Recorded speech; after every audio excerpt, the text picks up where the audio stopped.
Dia bilang Nabi Musa tidak bersunat, maka Muhammad berarti tidak bersunat. Terima kasih Nandar.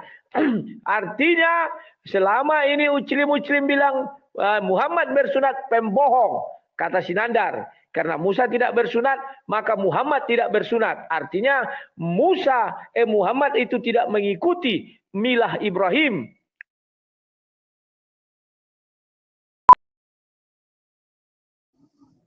Bismillahirrahmanirrahim. Assalamualaikum warahmatullahi wabarakatuh.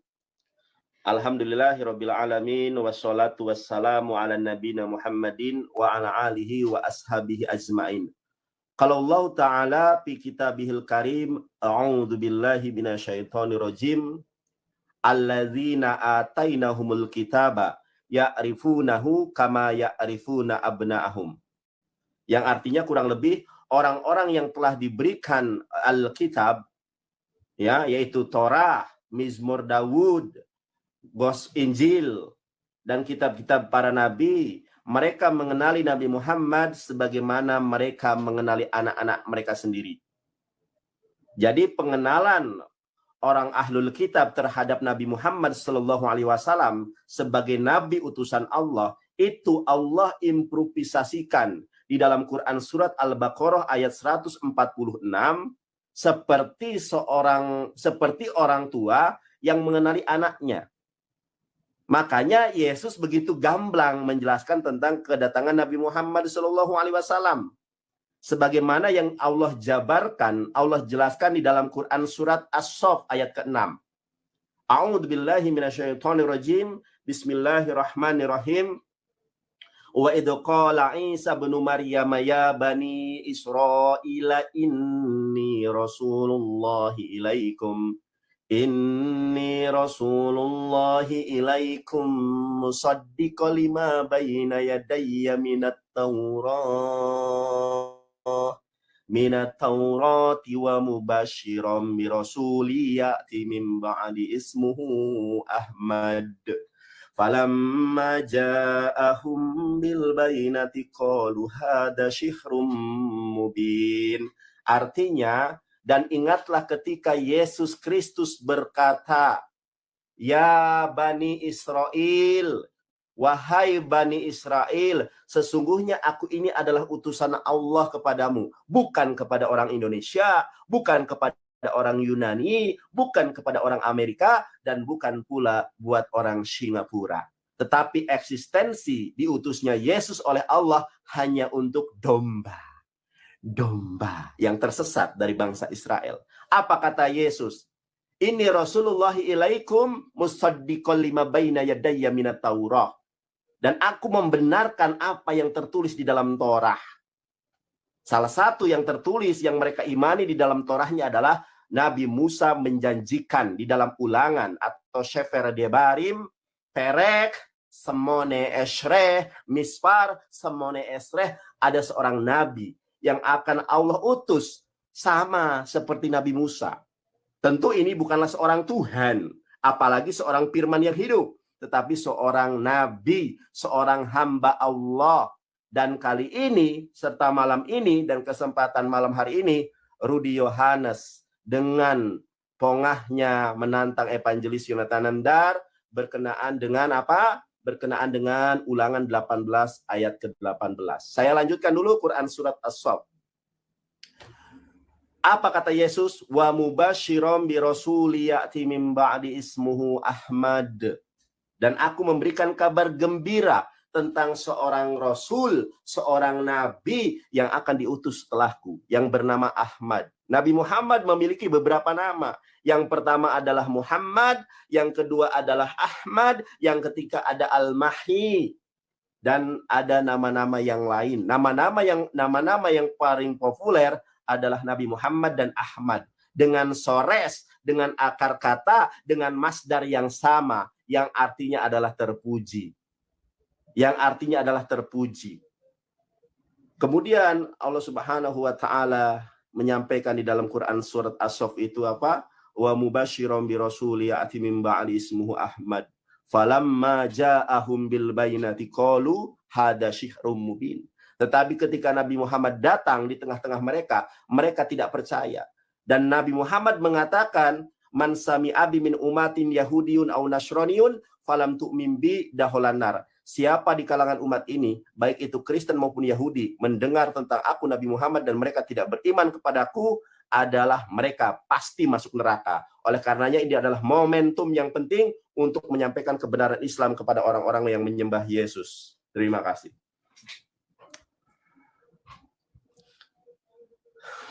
Waduh, Rudi, belum apa-apa ini ya. Ya, jangan belum apa-apa kita ya. Tuh, slow lah. Ya. Slow digonceng.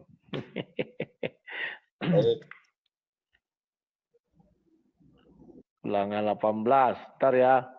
Ntar 18. Oke, terima. Ya, terima kasih atas kebaikan saudara-saudaraku Kristen. Jangan sampai kita diperolok-olokkan oleh manusia-manusia terkutuk ini. Jadi kita harus menang dari mereka dalam hal apapun. Ya, oke. Malam ini kami akan berbicara tentang Ulangan 18. Ya, mereka sering mengatakan bahwa Ulangan 18 ini adalah nubuatan tentang kedatangan Nabi Muhammad, atau ini bercerita tentang Nabi Muhammad. Ada lagi nanti di Yesaya 29 ayat 12. Itu nanti mungkin kita diskusikan hari-hari berikutnya ya. Nah, sekarang kita lihat dulu Ulangan 18 ayat 18. Ulangan 18 ini berkata apa? Imam-imam orang Lewi ayat 1 ya. Seluruh suku Lewi janganlah mendapat bagian milik pusaka bersama-sama orang Israel dari korban api-apian kepada Tuhan, dan apa yang menjadi miliknya harus mereka mendapat rezeki. Sudah. Langsung kita lompat ke ayat 15 dulu karena ini yang itu. Ayat 13, hendaklah engkau hidup dengan tidak bercela di hadapan Tuhan Allahmu. Sebab bangsa-bangsa yang daerahnya akan kau duduki ini mendengarkan kepada peramal dan petenung. Tetapi engkau ini tidak diizinkan Tuhan Allahmu melakukan yang demikian. Sudah. Seorang nabi dari tengah-tengahmu, dari antara saudara-saudaramu, sama seperti aku. Ya, akunya di sini huruf kecil, maka kata mereka merujuk kepada Musa. Akan dibangkitkan bagimu oleh Tuhan. Dibangkitkan ini ada banyak makna. Ada yang mati, hidup kembali, itu namanya bangkit. Ya. Ada juga yang bangkit ini adalah mungkin diambil dari antara mereka dimunculkan kembali. Yang dibangkitkan oleh Tuhan Allahmu, dia yang harus kamu dengarkan. Ya. Tepat seperti yang kamu minta dulu kepada Tuhan Allahmu di Gunung Horeb. Pada hari perkumpulan dengan berkata, tidak mau aku mendengar lagi suara Tuhan. Jadi mereka mengatakan mereka tidak mau mendengar suara Tuhan secara langsung. Tidak mau lagi aku mendengar suara Tuhan Allahku. Dan api yang besar ini tidak mau aku melihatnya lagi. Jadi tidak mau lagi orang itu melihat. Ingat ya, kalimat ini tidak mau melihat lagi. Supaya jangan aku mati. Lalu berkatalah Tuhan kepadaku, apa yang dikatakan mereka itu baik. Seorang nabi akan kubangkitkan bagi mereka dari antara saudara-saudara mereka. Seperti engkau ini, aku akan menaruh firmanku dalam mulutnya, dan ia akan mengatakan kepada mereka segala yang kuperintahkan kepadanya. Orang yang tidak mendengar, orang yang tidak mendengarkan segala firmanku yang akan diucapkan Nabi itu demi namaku, daripadanya akan kutuntut pertanggungjawaban. Oke? Ayat 20. Tetapi seorang Nabi yang terlalu berani untuk mengucapkan demi namaku perkataan yang tidak kuperintahkan untuk dikatakan olehnya, atau yang berkata demi nama Allah lain, Nabi itu harus palsu. Nabi itu harus mati. Ingat ya. Demi nama Allah lain itu artinya huruf kecil di situ berarti Tuhan lain. Jadi sekiranya kamu berkata dalam hatimu, bagaimana kami mengetahui perkataan yang tidak difirmankan Tuhan? Apabila seorang nabi berkata demi nama Tuhan dan perkataannya itu tidak terjadi dan tidak sampai, maka itulah perkataan yang tidak difirmankan Tuhan. dengan terlalu berani Nabi itu telah mengatakannya, maka janganlah gentar kepadanya. Jadi kalau dalam iman kami ini Kristen, kami tidak pernah gentar kepadanya. Ya, entah siapapun itu, ya. Kalau dia ciri-cirinya apa? Perkataan tidak pernah difirmankan Tuhan bahwa di dalam sorga akan terdapat misalnya wanita-wanita seksi. Tidak pernah Tuhan Allah Israel memperkatakan itu.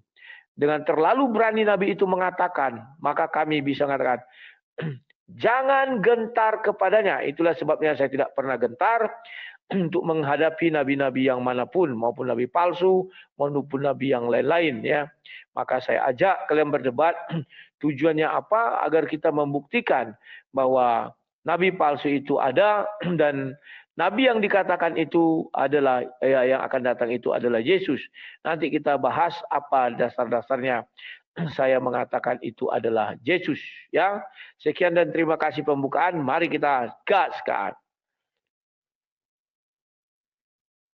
Wis. Terima kasih ya up to you Ibu Maria sama Mas Koko, Mas Kokok. Minum loh. Sinandar lagi bingung. Terpana Sinandar melihat kacamatakunya. Slow Nandar.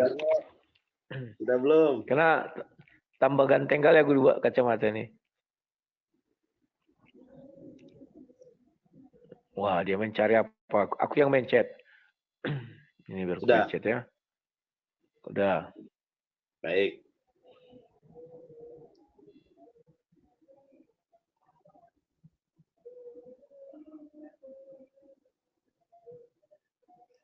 Baik, bismillahirrahmanirrahim.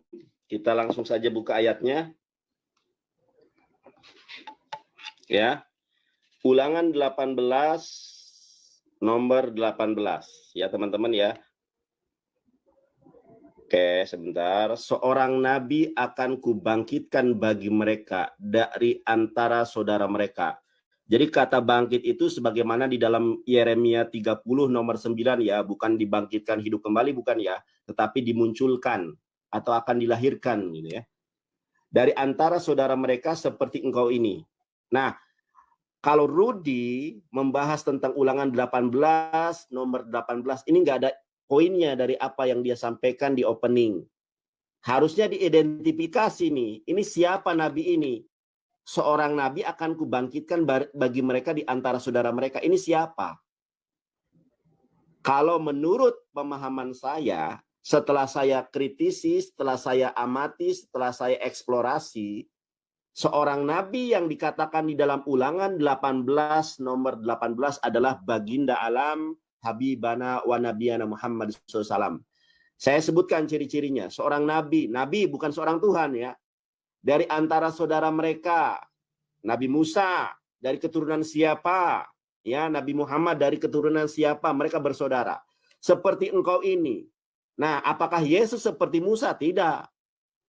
Yesus itu terlahir, tercipta tanpa hubungan badan. Sedangkan Musa itu tercipta dari hubungan badan.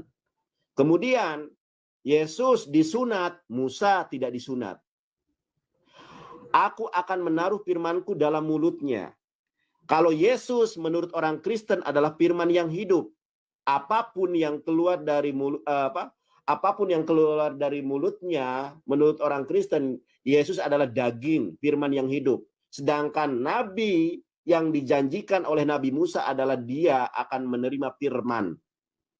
Allah akan menaruh firman-Nya. Allah akan menaruh firman-Nya dalam mulutnya. Ini terkonfirmasi di dalam Quran surat An-Najm ayat ke-4 sampai 5. Wa ma yantiqu anil hawa in huwa ila wahyu yuha. Ya. Nabi Muhammad itu tidak berkata-kata dari dirinya sendiri, melainkan firman Allah yang diwahyukan kepadanya dari mulutnya itu. Nah, kemudian dalam mulutnya dia akan mengatakan kepada mereka segala yang kuperintahkan kepadanya. Ini tidak mungkin kalau firman yang hidup. Karena diperintah oleh Allah. Kemudian orang yang tidak mendengarkan segala firmanku yang akan diucapkan Nabi itu demi namaku. Ya. Demi namaku di sini. Sebentar, ayat ke-19 ya. Demi namaku. Kemudian kita lihat nih di dalam bahasa Ibraninya, Besem Anochi, dengan menyebut nama Allah. Yesus ketika menyampaikan Injil tidak pernah ada kata-kata bismillah. Bahkan kalau kita lihat di dalam Bible saat ini, tidak ada ketika mengawali permulaan Injil ada kata bismillah. Al-Quran semuanya diawali dengan bismillah, kecuali Quran surat Al-Baro'ah atau Quran surat At-Taubah yang memang di dalam kondisi itu adalah kondisi perang. Di mana di dalam Injil diawali dengan bismillah? Tidak ada. Matius 1 ayat ke-1 tidak diawali dengan bismillah. Yohanes 1 ayat 1 tidak diawali dengan bismillah. Kemudian Lukas 1, Matius, Markus nggak ada diawali dengan bismillah. Sedangkan Al-Quran diawali dengan bismillah. Pertanyaan saya buat Rudi. Siapakah nabi yang seperti Musa ini? Pertanyaan saya yang pertama, apakah Yesus sunat dan Musa pun sunat? Kalau Yesus sunat, di mana dalilnya? Kalau Musa sunat, di mana dalilnya? Tunjukkan dalilnya. Kalau nabi yang dijanjikan ini adalah Yesus, harus sama seperti Yesus. Apakah Nabi Musa sunat? Jangan kemana-mana. Apakah Nabi Musa sunat? Di mana ayatnya? Pasal berapa? Kitab apa? Jeder malam hari ini si Rudi babak belur lagi, saudara. Ya, di mana dalilnya kalau Musa adalah sunat? Karena Yesus juga sunat. Salah satu ciri dari sekian ciri yang saya sampaikan, silakan preteli dan tanggapi pertanyaan saya. Apakah Nabi Musa sunat?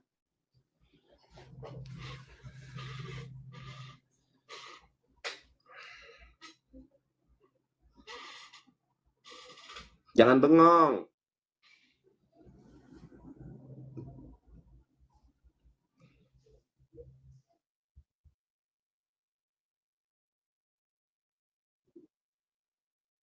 Boleh. Aku lihat.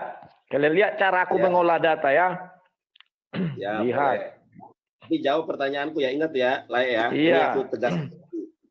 Apakah Nabi Musa sunat? Silakan. Ya, terima kasih. Ya, kawan-kawan, Sinandar mengambil beberapa petikan. Contoh, dia bilang Nabi Musa tidak bersunat, maka Muhammad berarti tidak bersunat. Terima kasih Nandar.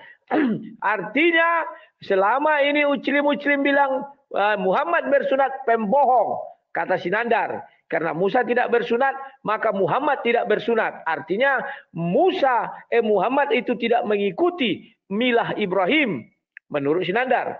Berarti Nabi yang diutus bukanlah Muhammad, tetapi masih menunggu yang bernama Ahmad, yang benar-benar disunat dan ikut milah Ibrahim. Itu ya. Maka saya hanya menyerang perkataannya. Kemudian dia mengatakan, lupa dia Keluaran 7 ayat 1. Jelas dikatakan di situ bahwa Musa diangkat menjadi Elohim, menjadi Tuhan, menjadi Allah bagi Fir'aun. Demikian juga kiranya Yesus Kristus. Ya. Kemudian Nandar, kau bilang Musa itu menulis kitab, Nandar. Perintahnya ada, tuliskanlah kitab ini. Muhammad tidak bisa baca tulis. Jadi sudah kau Nandar. Tidak usah lagi kau cocok mau logikan. Muhammad itu kalian bilang nggak bisa baca tulis, bukan aku, kalian. Sementara Musa bisa menulis, cerdas, dia pandai. Muhammad tidak menulis buku. Mana kitab yang ditulis Muhammad? Tidak ada. Musa ada. Ditulisnya kitab. Yesus pandai menulis. Pandai dia menulis di tanah. Ada ayatnya. Memang tidak menulis kitab. Tetapi intinya sama-sama pandai baca tulis. Udah kalah kan Nandar ya. Kemudian kau mengambil surah 6 ayat surah 61 ayat 6. Nandar, perhatikan di situ apa kata Isa. Ada enggak Isa mengatakan bahwa Nabi itu dari Arab? Enggak ada. Enggak ada dari Arab, Nandar. Coba kau ulik ayat itu sampai kepala kau botak. Ya Nandar, sampai kumis palsu kau tuh rontok. Tidak akan bisa kau temukan dalam kalimat itu yang berkata bahwa Nabi itu dari Arab datangnya. Nggak ada. Kemudian, Kau mengambil ulangan. Ulangan itu adalah kitab Musa. Sementara yang menubuatkan kedatangan Muhammad adalah Isa. Bagaimana kau bilang Isa jadi Musa? Artinya kau mau mengakui Isa itu adalah Musa. Sama seperti Musa. Kemudian kau ambil. Kapan Musa disunat? Gantinya Musa disunat, Nandar. Itu adanya pengantin darah itu. Kau tahu nggak? Keluaran 4 ayat 26 itu. Ngerti? Lalu Tuhan membiarkan Musa pengantin darah, kata Zipora waktu itu.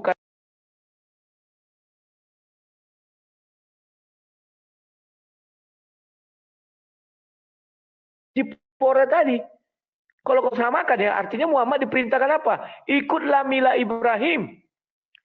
Kenapa Muhammad tidak ikut mila Ibrahim?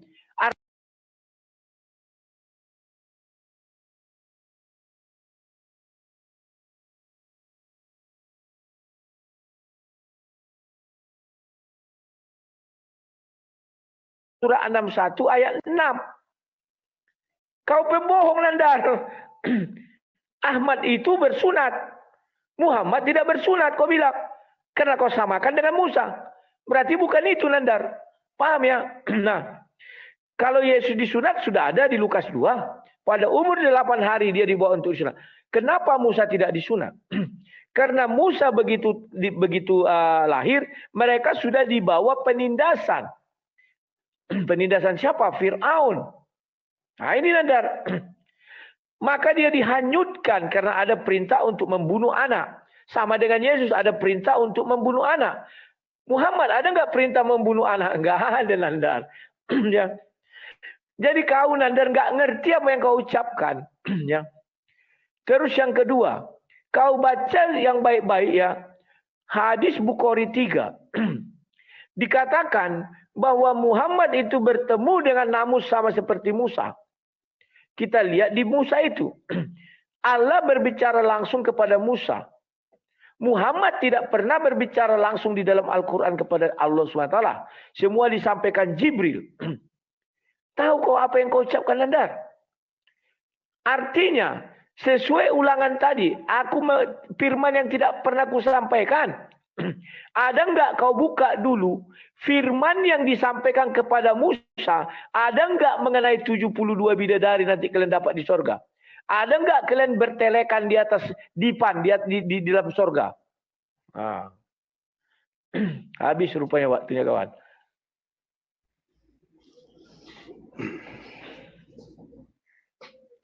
Tarik nafas ya. Kubal Bali. Kubal Bali kalau Nandar. Ya. Ini aku tadi sengaja itu, aku tuh tadi menjebak si Rudi. Tenang teman ya. Ini teman-teman, masa kita kalah sama kaum kafir ini? Masa kita kalah PK? Menangkan PK ya. Ya.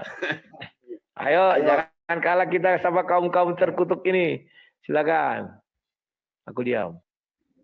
Baik, ini memang saya menjebak si Rudi. Ternyata si Rudi minim pengetahuan tentang Torah. Ya. Nabi yang dijanjikan oleh Musa itu sama seperti Musa, bukan Tuhan. Kalau Anda tadi mengutip apa tadi, Nabi tidak bisa membaca, justru para Nabi itu menubuatkan bahwa Nabi yang akan diutus yang terakhir itu memang tidak bisa membaca. Makanya pahami Bible ini dalam original teks. Saya bacakan ya. Payomer Elohim kata penitan hasyeper al asher loyada sheper lemor kereneje ve amar loyada tisever. Teman-teman perhatikan dalam bahasa Inggrisnya ya. And if the comment is handled with actually request the one who cannot read, the response will be I can't read. Apabila kitab itu disampaikan ya untuk dibaca oleh seorang nabi itu, maka dia mengatakan aku tidak dapat membaca. Justru kalau Yesus bisa membaca berarti bukan Yesus. Kemudian si Rudi mengatakan bahwa Nabi Muhammad itu tidak sunat dan Musa juga tidak sunat. Ini karena Anda nggak paham. Saya tunjukkan Rudi ya. Nih, apakah Musa terlahir disunat? Saya tunjukkan ya. Sebentar.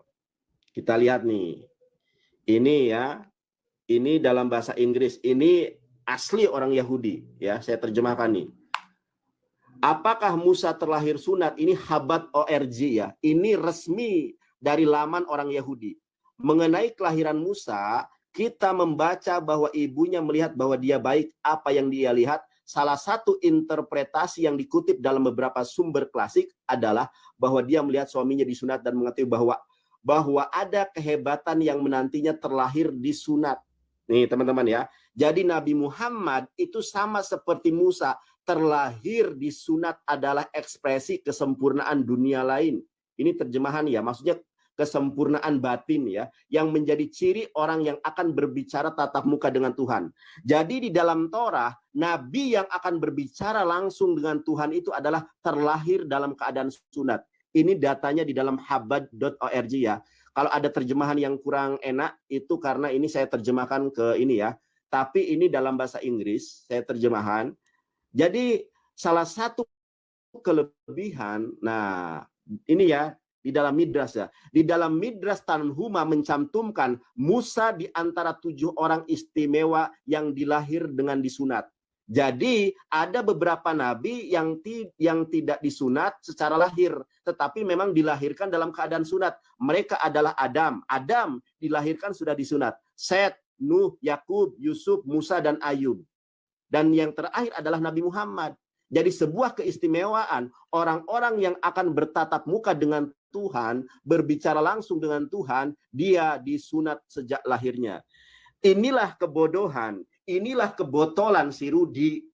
Saya sengaja menjebak si Rudi paham Midras apa enggak, paham Torah atau tidak. Rudi, ada 7 nabi yang memang terlahir dalam keadaan sunat. Makanya kalau Anda cari di dalam Torah, cari Musa sunat enggak ada, cari Nuh sunat nggak ada, cari Yusuf sunat nggak ada, karena mereka terlahir dalam keadaan sudah disunat, seperti halnya baginda alam Habibana wa Nabiyana Muhammad SAW terlahir dalam keadaan sudah sunat. Nah, sunat itu merupakan milah Ibrahim. Kalau Anda mengatakan Nandar berarti tidak mengikuti milah Ibrahim, iya. Kita yang tidak diberikan keistimewaan disunat mengikuti milah Ibrahim. Dan Rasulullah diperintahkan. Kalau Rasulullah dan Musa memang terlahir sudah disunat. Apalagi yang disunat kalau sudah terlahir dalam keadaan sunat. Jangan merah mukamu Rudi, makanya pelajari original teks. 5 menit ke depan saya akan babak belurkan Anda mengenai Ulangan 18 ayat 18. Mengenai sunat, ini hanya satu pertanyaan yang menguji seberapa besar, seberapa luas wawasanmu tentang Alkitab. Ternyata jawabanmu salah besar. Dor, babak belur. Aku boleh kalah koin, tetapi kalau ilmu, kamu jauh Rudi, di bawah aku. Nah, jangan nangis. Jangan. Aduh, teman-teman. Masa kita kalah PK sama kaum kafir? Menang kan? Aku hanya menjebak Rudi, ternyata memang gak ada isi. Kena. Kena kau Rudi.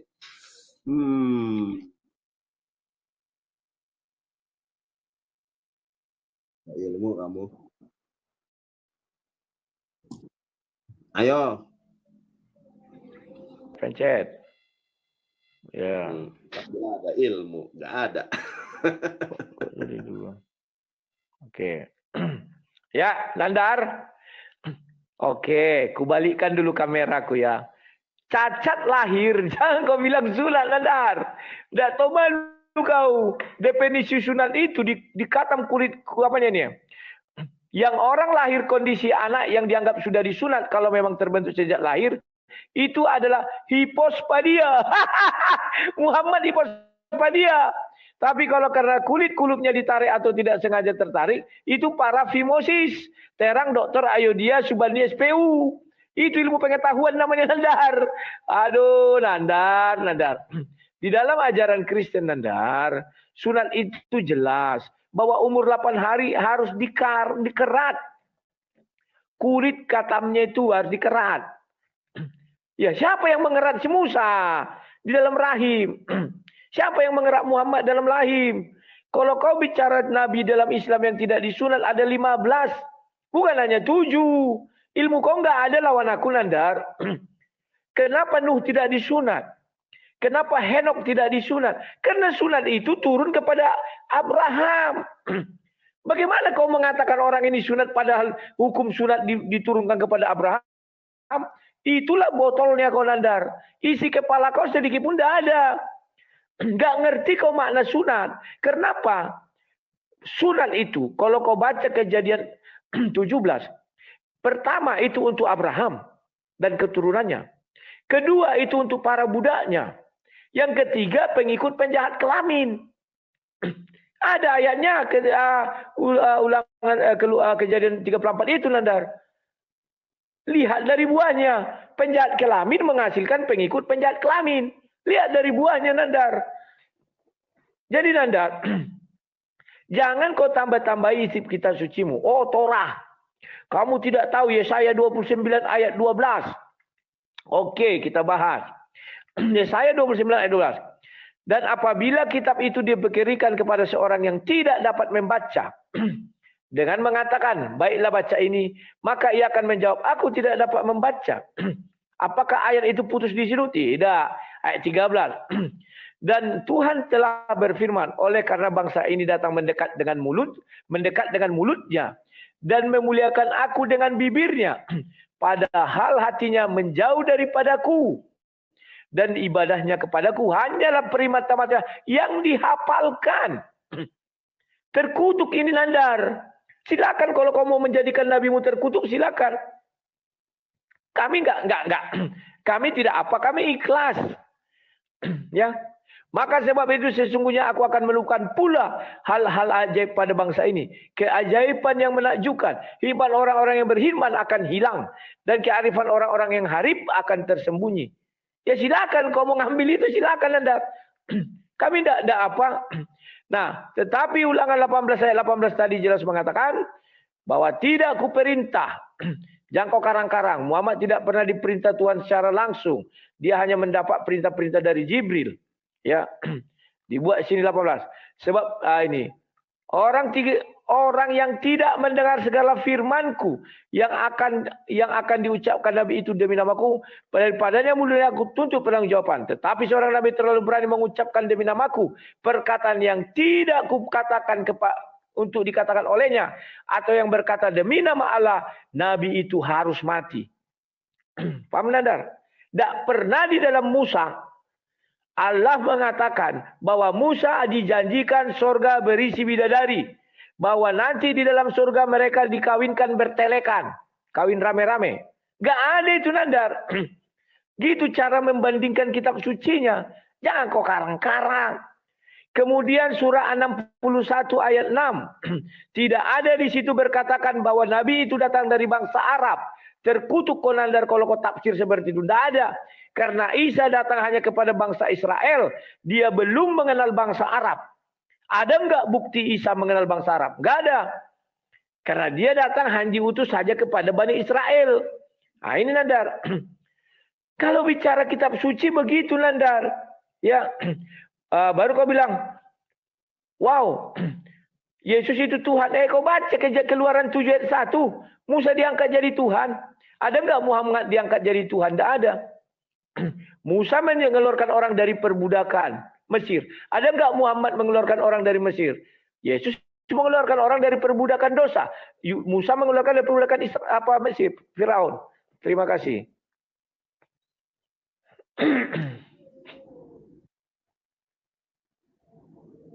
Ayo gaskan teman-teman. Waduh, menang debat masa kita kalah TK. Tetap layar ya. Rudi. Gak pajak, nanti aja gak pajak ya, pas PK ya. Di mute Rudi. Inilah ya, saya susahnya berdiskusi dengan orang Kristen ini, memang gak ada yang berilmu. Lain ditanya, lain dijawab. Sudah dijelaskan, malah masih memframing. Kita lihat teman-teman ya. Ini teman-teman, ketika Yesus berbicara kepada orang yang disalib, 2 orang yang disalib bersama Yesus. Kata Yesus kepadanya, aku berkata kepadamu, sesungguhnya hari ini juga engkau akan ada bersama dengan aku di dalam Firdaus. Ternyata ucapan Yesus ini tidak terjadi. Karena pada hari itu Yesus belum di Firdaus. Nah, sedangkan ciri-ciri Nabi yang dijanjikan, perkataan ini benar. Perkataan ini terjadi. Sedangkan perkataan Yesus tidak terjadi. Oke, kita lihat Rudi ya. Ini kebotolanmu Rudi. Nah, saya tunjukkan kebotolan Anda Rudi. Ini saya tadi sudah menyampaikan di dalam Midras. Kamu tahu Midras apa enggak, Rudi? Ya, ini di dalam habat.org. Tanya Billy Yahudi kalau nggak percaya sama aku. Billy Yahudi, bener nggak ini datanya orang Yahudi? Pasti saya dibenarkan. Ini adalah data valid orang Yahudi, rabi-rabi Yahudi.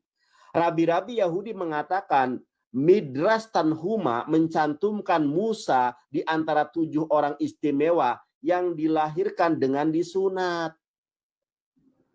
Sama seperti Nabi Muhammad. Jadi kalau kamu menghina itu cacat, berarti kamu mengatakan Yakub cacat begitu. Mereka orang yang terlahir dalam keadaan sunat itu menurut Torah, mereka adalah Adam. Kamu mau mengatakan Adam cacat? Nabi Sid, Nabi Nuh, Yakub, ya Israel, Yusuf, Musa, dan Ayub. Kamu mengatakan mereka ini cacat? Nah, kita lihat nih. Terlahir disunat adalah ekspresi kesempurnaan akhirat ini sebetulnya ya, yang menjadi ciri orang yang akan berbicara tatap muka dengan Tuhan. Ini data orang Yahudi. Apa yang kamu sampaikan itu adalah asumsi, bukan data. Kalau saya nggak mau berbicara tentang kitab orang berdasarkan asumsi saya. Di mana datamu? Di mana datamu? Kamu berbicara tanpa data. Tujuan kita berdiskusi adalah untuk mengedukasi, bukan untuk memprovokasi. Nah, kembali ke ayat nih, saya tunjukkan nih ke Anda ya. Sekarang saya bertanya kepada Anda. Rudi, coba Anda lihat ini. Ya. Orang yang tidak mendengar segala firmanku yang akan diucap Nabi itu demi namaku, ya, dengan menyebut nama Allah dalam bahasa Ibraninya. Anda kan nggak bisa, saya ajari. Payomer Elohim pehaya is aser lois ma el debarai aser yedaber bismi anochi. Sekarang saya minta kepada Anda, Injil yang mana, perjanjian baru yang mana yang diawali dengan Bismillahirrahmanirrahim? Coba tunjukkan kepada saya, surat dari perjanjian baru yang mana yang diawali dengan kata Bismillah? Sampai mampus pun gak ada. Karena nubuatan ini hanya tergenapi oleh Quran, oleh Nabi Muhammad. Bismillahirrahmanirrahim. Alhamdulillahirabbil alamin. Kang alumni Juninot, terima kasih. Nah, kita lihat teman-teman ya. Ayat ke-22-nya. Apabila seorang nabi berkata demi nama Tuhan dan perkataannya itu tidak terjadi dan tidak sampai, maka itulah perkataan yang tidak difirmankan Tuhan. Di dalam Quran, Bible itu sudah palsu. Makanya perkataan Yesus tidak tergenapi. Kita lihat ya, di dalam Lukas 24 ayat ke berapa tadi? 23 ya. Bentar, masih ada waktunya enggak nih? Lukas 24 ayat ke-43 ya. Berapa nih? 23 ya. Wah, waktunya masih ada enggak nih? Nah, ini perkataan Yesus meleset. Kata Yesus kepadanya, ini Yesus masih jalan-jalan. Katanya hari ini berada di surga sama Yesus. Yesus juga menjanjikan 100 bidadari. Matius 19 ayat 29, Yesus menjanjikan 100 bidadari. Di dalam Wahyu 19 ayat ke-7, Yesus kawin. Wong Cirebon, berkah selalu. Orang kafir hari ini kalah. Debat, kalah kita. Kalah dong.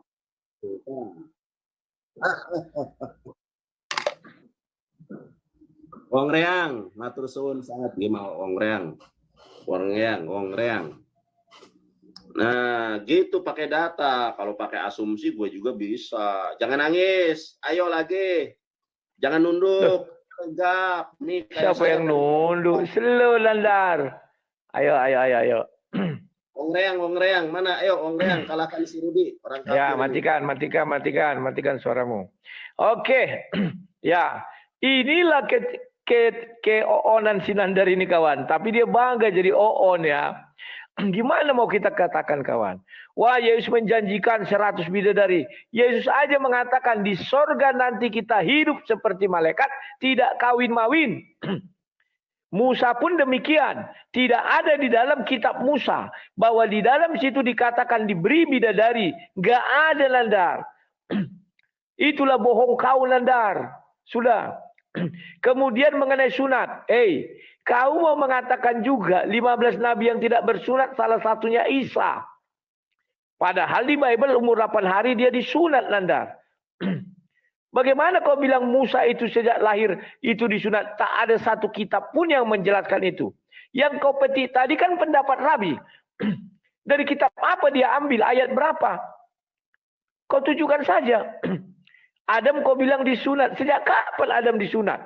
Berarti manusia yang sempurna adalah manusia yang bersunat terlahir. Karena Adam diciptakan sempurna Nandar. Berarti kita semua manusia sekarang ini adalah cacat. Memiliki kulub laki-laki. Kan lucu kau Nandar. Masa kau terlahir cacat Nandar? Kemudian Nandar, ngerti nggak kau arti sunat? Definisi sunat aja kau nggak ngerti. Kita buka di Kejadian 17 itu Nandar. Biar paham kok arti sunat. Katakan sama Rabi yang menulis tadi ya. Rabi, kau itu tidak mengerti apa arti sunat. Bilang. Inilah arti sunat Nandar. Bahwa dibilang. Kepadamu dan kepada keturunanmu beri negeri yang ini. Ya. Ya. 10. Inilah perjanjianku yang harus kamu pegang. Perjanjian antara aku dan kamu serta keturunanmu, yaitu setiap laki-laki di antara kamu harus disunat. Haruslah dikerat kulit katamu. Itu definisi sunat. Jangan kok karang-karang. Orang terlahir sudah disunat. Siapa yang memotong kulit katamnya? Dan itulah akan menjadi tanda perjanjian antara aku dan kamu. Anak yang berumur 8 hari haruslah disunat. Syarat sunat itu Nandar harus anak yang berumur 8 hari. Jangan kau sembarangan. Gak bisa dari dalam rahim dianggap sunat. Itu cacat. Ilmu kedokteran pun mengatakan itu ada namanya. Kan sudah kau bukakan tadi. Ya. Aduh Nandar. Terus kau bilang Yakub. Wah, ada datang Pak Paulus. Legemeter si Nandar nih. Yakub kau bilang terlahir sudah disunat. Pembohong kau Nandar. Yakub itu disunat sejak dia berumur 8 hari. Semua ucapanmu bohong. Data yang kau bawa semua asumsi. Kau bawa pendapat para rabi.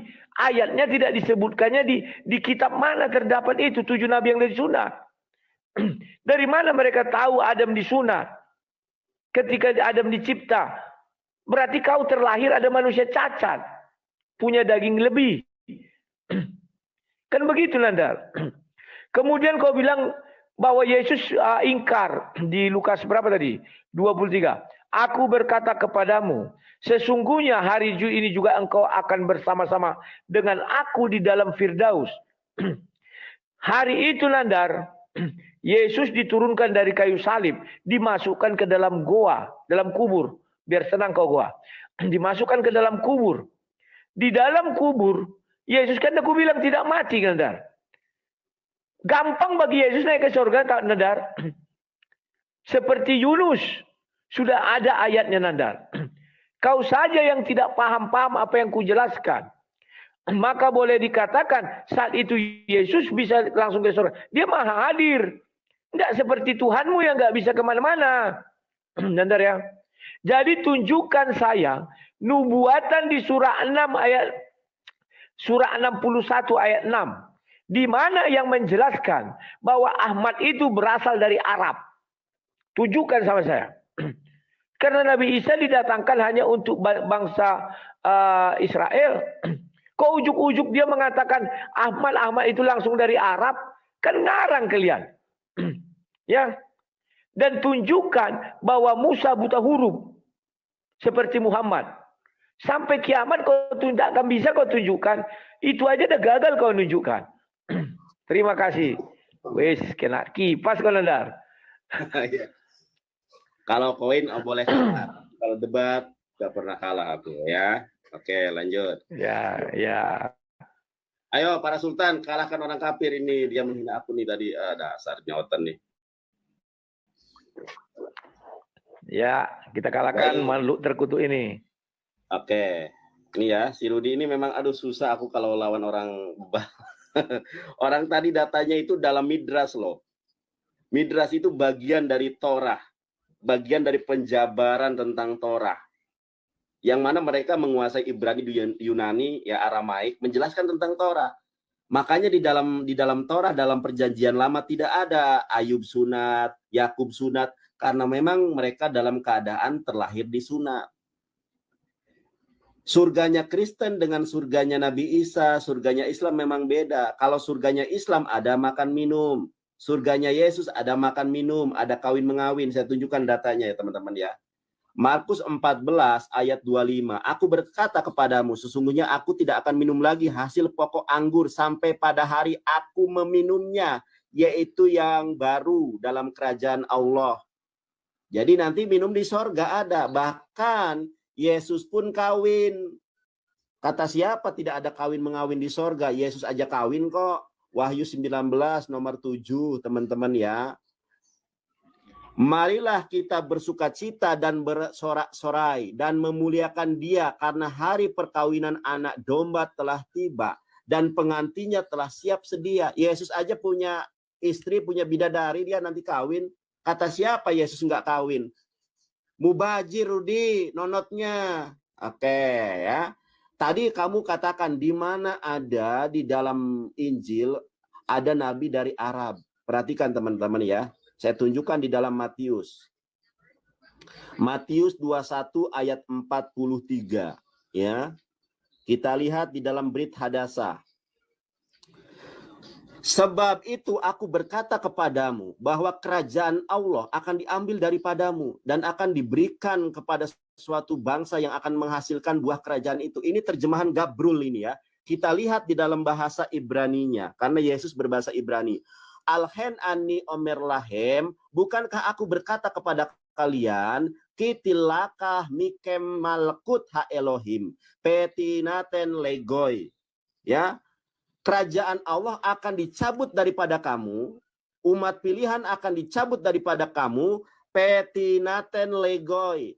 Saya yakin kalau kalian cari kebenaran, kalau goyim adalah bangsa di luar bangsa Israel, plural, goyim namanya. Kalau satu orang di luar bangsa Israel itu namanya goy. Ternyata yang dijanjikan oleh Yesus itu satu orang di luar bangsa Israel. Teman-teman perhatikan ini ya. Diambil daripadamu dan akan diberikan kepada suatu bangsa. Ini terjemahan Gabrul. Ternyata di dalam bahasa Ibraninya vetinaten legoi. Kalau bangsa di luar bangsa Israel namanya goyim. Di sini goy. Kalau goy itu satu orang. Ketampol. Karena ini merujuk kepada Nabi Muhammad, maka dibuat ayat kurung kurawal.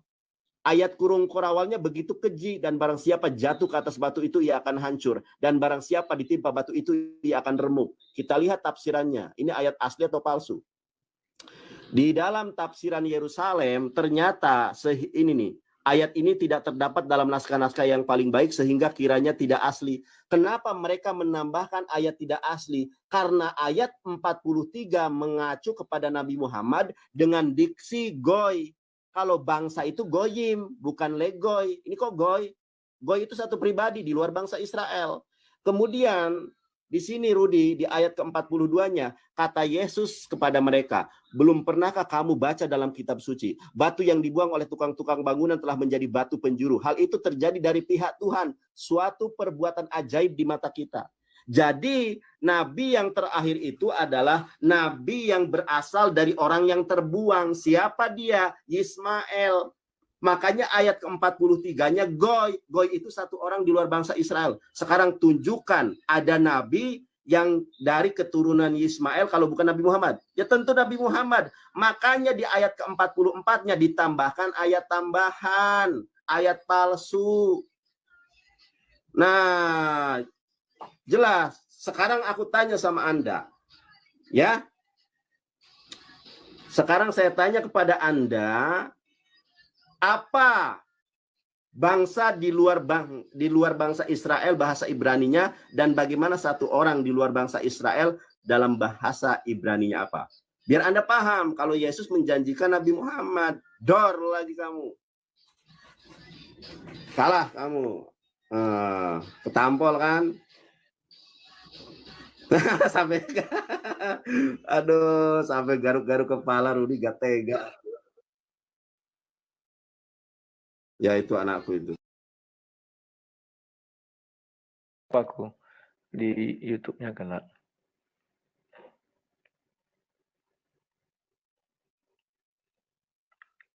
Sudah? Pencet. Sabar Nandar ya. Oke. Mari kita gas. Nandar, inilah apalah aku mau bilang kau ya. Kutanya tadi, kau ambil pendapat Rabi di ayat berapa itu ada? Oh, itu artinya ini, tafsirnya itu. Aku nggak tanya tafsir. Kalau tafsir kau pun bisa menafsir. Yang kutanya ayat berapa dikatakan Adam sunat lahir? Kalau ada potong kupingku, itu hanya dalam Islam. Ada 15 nabi yang lahir tersunat, termasuk di dalamnya Isa. Ada enggak di catatan sejarah Yahudi yang mengatakan Isa terlahir bersunat? Enggak ada, Nandar. Dia disunat umur 8 hari. Pahami dulu itu aja kau udah keliru. Jangan kau ikut yang keliru. Kemudian kau mengatakan apa ini tadi? Matius 14 ayat 25 itu tentang apa tadi kau bilang itu, Nandar? Oke, sekarang kau larikan ke Yesus. Oh, Yesus nanti menikah. Kan begitu. Yang kita perbandingkan, Nandar, antara Musa dan Muhammad. Kan kau yang mengatakan bahwa nubuatan itu untuk Muhammad. Ada enggak di kitab Musa? Dikatakan bahwa nanti di surganya Musa, orang mendapatkan 72 bidadari atau bidadari. Potong kupingku ini kalau ada. Kenapa kau lari ke Yesus? Dan Yesus pun mengatakan perkawinan anak domba Allah. Kalau kau anggap itu bahasa sesungguhnya atau kalimat tersurat, berarti domba hewan yang berkawin. Itu perumpamaan. Anak domba Allah itu bukan berarti domba hewan. Pahami. Kalau satu sudah perumpamaan, maka kalimat yang mengikutinya perumpamaan. Jadi jangan kau pernah mengemis bahwa Ulangan 18 ayat 18 itu untuk Muhammad. Kenapa kalian tidak percaya diri bahwa nubuatan kalian itu hanya tertulis di surah 61 ayat 6? Maka kau carilah kitab Isa, di mana dikatakan akan datang Nabi yang bernama Ahmad. Dan kau tidak pernah bisa menunjukkan Ahmad itu berasal dari suku mana atau bangsa mana. Padahal suratnya ada. Kau nggak bisa menunjukkan, Nandar. Surah 61 ayat 6. Jelas dikatakan Ahmad. Tapi tidak dikatakan dia datang dari bangsa Arab. Nggak ada. Jangan ngarang-ngarang kau, Nandar. Itu karangan bebasmu. Sudah.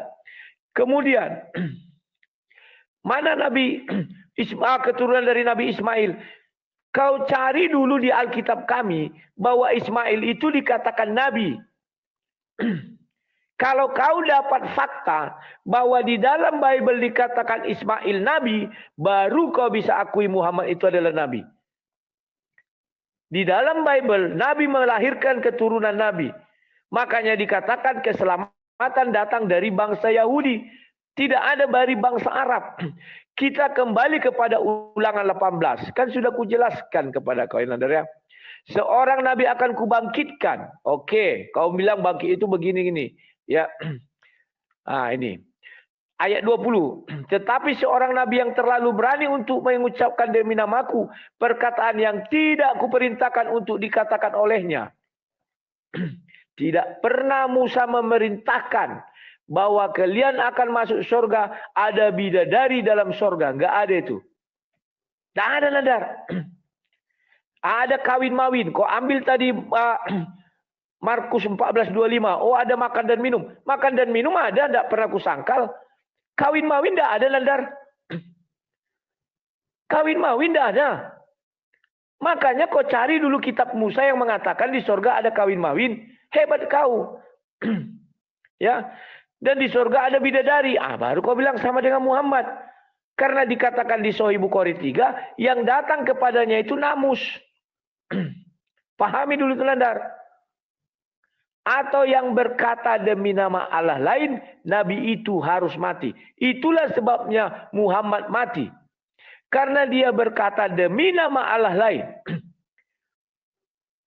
Tahukah, Nandar? Tuhan di luar bangsa, Tuhannya Israel, itu adalah berhala atau Allah lain.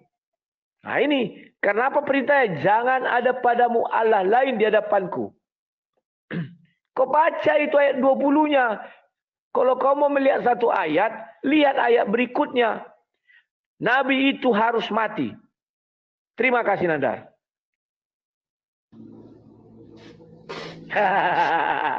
Tambahkan hatimu, Nandar. Panggillah Sultan-Sultanmu, Nandar. Oh, Sultan ya, benar Sultan ya. Baik, gak apa-apa ya. Kalau masalah koin memang kalah, tapi kalau masalah ilmu, ayo boleh diadu ya. Oke, lanjut. Siap. Nah, ini sih.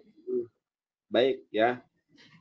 Inilah teman-teman ya, kalau di dalam Bible, kalau ada ayat Yesus kawin, Wahyu 19 ayat 7, Yesus kawin ditolak, katanya perumpamaan. Bahwa kitab Wahyu ini adalah karangan si Yohanes, tidak berbicara tentang perumpamaan, itu berbicara tentang fakta. Yang sering melakukan perumpamaan itu adalah Yesus Kristus. Nah, dia tidak menerima tafsiran Bible. Sementara tafsiran Bible itu begitu nyata adanya, Rudi. Ini saya kasih tahu ke kamu, biar kamu paham ya. Bukan hanya Torah, teman-teman ya. Sebentar. Bukan hanya Torah yang memiliki tafsiran ya, bahkan perjanjian baru pun harus ditafsirkan. Ini tafsir perjanjian baru nih. Ini dari Katolik ya, teman-teman ya. Nih, teman-teman, lihat di sini nih, ya. Anggota Seksama Penerbit Katolik Indonesia. Jadi Alkitab saja perlu ditafsirkan. Kok Anda menyanggah, kok Anda menolak tafsiran Rabi Yahudi? Kenapa ada tafsiran? Makanya kalau Anda mengatakan Musa disunat, di mana ayat secara eksplisit Nabi Musa disunat? Ayub disunat, di mana ayatnya? Musa disunat, Ayub, Yusuf disunat, di mana ayatnya? Sampai Anda mampus pun tidak ada Yusuf disunat, Musa disunat. Makanya perlu ada interpretasi. Interpretasi ini berdasarkan ilmu, bukan berdasarkan asumsi. Namanya tafsiran itu ada dua, Rudi. Ada tafsiran relatif dan ada tafsiran mutlak. Tadi saya sudah menjelaskan, terlepas Anda percaya atau tidak, yang penting ada datanya. Kalau Musa itu sudah tersunat dalam keadaan lahir. Kalau kamu tidak percaya, coba perhatikan ini ya. Aduh, bolak-balik ini. Ini dalam Habat ya, apakah Musa terlahir disunat nih? Aduh, ini aslinya dalam bahasa Inggris, teman-teman ya. Tuh, aslinya bahasa Inggris, nanti diterjemahkan sendiri ini otomatis. Oke. Nih, lihat nih Rudi ya. Terlahir disunat adalah ekspresi kesempurnaan. Kalau Anda mengatakan cacat, ya itu terserah, berarti Anda menghina Musa. Kesempurnaan akhirat nih. Kesempurnaan spiritual yang menjadi ciri orang yang akan berbicara tatap muka dengan Tuhan. Makanya Nabi Muhammad berbicara dengan Allah di Sidratul Muntaha. Yesus tidak pernah. Makanya Yesus disunat 8 hari. Di dalam Midras Tanhuma, bedakan antara data dan asumsi. Saya datanya ada. Midras, kamu tahu Midras enggak? Kamu kan Kristen nih, saya tanya nih, apa itu Midras Tanhuma? Mencantumkan Musa di antara 7 orang istimewa. Istimewa, Rudi, bukan cacat. Yang dilahirkan dengan disunat. Mereka adalah Adam, Set. Sekarang tunjukkan di dalam Bible di mana Adam disunat, di mana Set disunat, di mana Nuh disunat, di mana Yakub disunat, di mana Yusuf disunat, di mana Musa disunat, dan Ayub disunat di mana. Karena memang mereka terlahir dalam keadaan disunat. Seperti penggenapan Nabi Muhammad di dalam Ulangan 18 ayat ke-18. Terus, tadi di dalam Lukas, tadi kan saya bilang Lukas, ternyata Yesus itu ramalannya meleset. Nah, kok bilang Anda nanti Yesus naik ke surga sebentar? Mana ada Yesus naik ke surga sebentar? Oh, belum Paskah kok, belum ada perjamuan kudus kok, ngawur kamu. Kita lihat nih.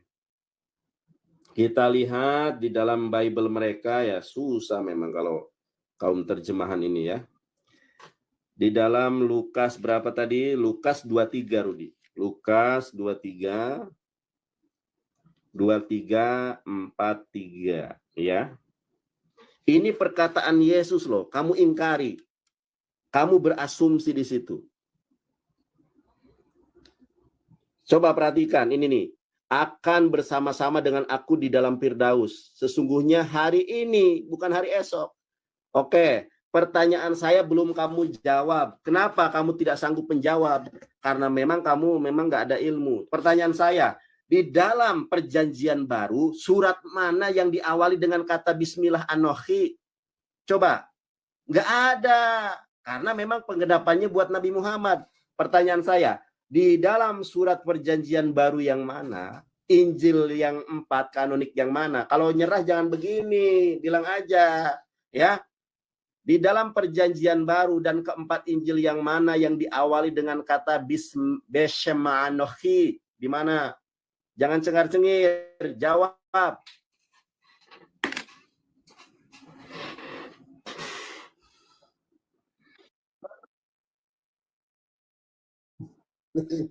Dasar kau mengatakan bismillah tadi di mana? Apa? Dasar kau mengatakan bismillah tadi di mana? Biar ku cari. Oh, gitu. Ya. Ulangan berapa tadi? Ulangan 18, bentar. Aku lihat dulu ya, kau perlihatkan dulu. Ya, silakan. Ulangan 18 ayat kedua. Sebentar.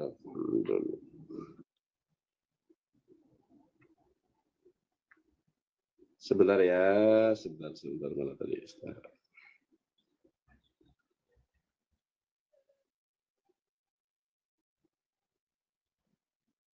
Oke, Ulangan 18:22. Ini nih, Rudi, aku bacakan ya. Ini kan kamu yang minta, aku bacakan ya. Ya. Ini Ulangan 18 nomor 22. Ya. Aser yedaber hannabi beshem Adonai. Ini yang ini. Kemudian yang ayat ini ada juga nih. Ini ayat 19 juga sama. Nah, ini nih. Saya bacakan ya. Fehayya hais asher lo yishma'el debarai asher yedaber bismi anakhi edros meimo. Oke ya. Oke, sudah. Jelas ya. Ulangan 18 nomor 19. Ayo gaskan. Wah, teman-teman, masa kita kalah PK terus nih, nggak ada perlawanan nih PK kita. Iyalah. Ayo, bosan orang melihat di... Siap, matikan. Nandar, aku ini geli lihat kau Nandar. Asal ada kata demi namaku, demi Allah. Lawak-lawak kau Nandar. Demi namaku. Kemudian di sini demi nama Tuhan. Tuhan yang mana namanya? Sejak kapan Musa bilang Allah? Enggak ada itu Nandar. Enggak ada. Kau ngarang-ngarang. Maka perhatikan baik-baik. Kubuka dulu sama kau Ulangan 16 ayat 22. Ulangan 16 ayat 22 berkata begini. Ulangan 16. Mana dia Ulangan 16? Ulangan 16. Ayat 22 berkata begini. Musa itu geram. Janganlah juga kau dirikan bagimu tugu berhala. Tahu kau tugu yang dibenci oleh Tuhan Allahmu? Gak suka Musa itu ada tugu-tuguan Nandar. Aduh, gimana sih kau? Dia melarang. Lah Muhammad membuat tugu. Tugu itu apa? Nah ini aku bukakan sama kau Nandar. Aduh, kasihan kali kalian Nandar. Tugu itu artinya tiang besar dan tinggi yang dibuat dari batu, dari bata, dan sebagainya. Makanya Musa menolak itu. Musa langsung bilang itu Nandar. Aduh. Kemudian Nandar. Di 1 Tawarik 16. Ya. 1 Tawarik 16. Biar tahu kau. 1 Tawarik. 1 Tawarik. 1 Tawarik 16 ini. 1 Tawarik 16 dikatakan begini Nandar. Ayatnya ke-26. Biar paham kau Nandar. Sebab segala Allah bangsa-bangsa adalah berhala. Tetapi Tuhanlah yang menjadikan langit. Allah segala bangsa-bangsa adalah berhala. Jangan kau mendirikan tugu katanya. Pahami. Sekarang kita kembali ke Ulangan 18 tadi ayat 20. Tetapi seorang nabi yang terlalu berani untuk mengucapkan demi namaku, perkataan yang tidak kuperintahkan untuk dikatakan olehnya, atau yang berkata demi nama Allah lain. Kan itu perkataannya itu kan demi Allah lain itu Nandar yang kau bilang. Nabi berkata demi nama Tuhan. Ini demi nama Allah lain ada. Kan Allah lain itu Nandar. Allahnya orang Yahudi itu tidak mengenal mereka yang namanya Allah lain. Allah Arab itu enggak mereka kenal. Allah lain. Maka apa dikatakan? Nabi itu harus mati, maka Muhammad mati. Bukan itu yang dimaksud. Halo, kalau dia mengucapkan demi nama Allah lain, dia mati. Oh, bisa jadi itu mungkin yang diramalkan. Dia berbicara dengan nama lain, alias nabi palsu jadi Nandar. Pahami dulu kalimat itu. Mati di sini mengandung beberapa makna. Mati secara daging ini atau mati selama-lamanya. Itu mati juga di dalam kitab suci orang Kristen. Kemudian Nandar, yang lucu kau yang mengatakan Yusuf tidak disunat, Ayub tidak disunat, Adam yang tidak disunat. Terus kau suruh aku membuktikan. Di mana mereka disunat? Harusnya kau hadirkan dulu bukti atau fakta Adam itu dicipta tanpa disunat. Sudah bersunat maksudku. Kenapa Nuh tidak disunat? Kenapa Henok tidak disunat? Karena perintah sunat belum turun.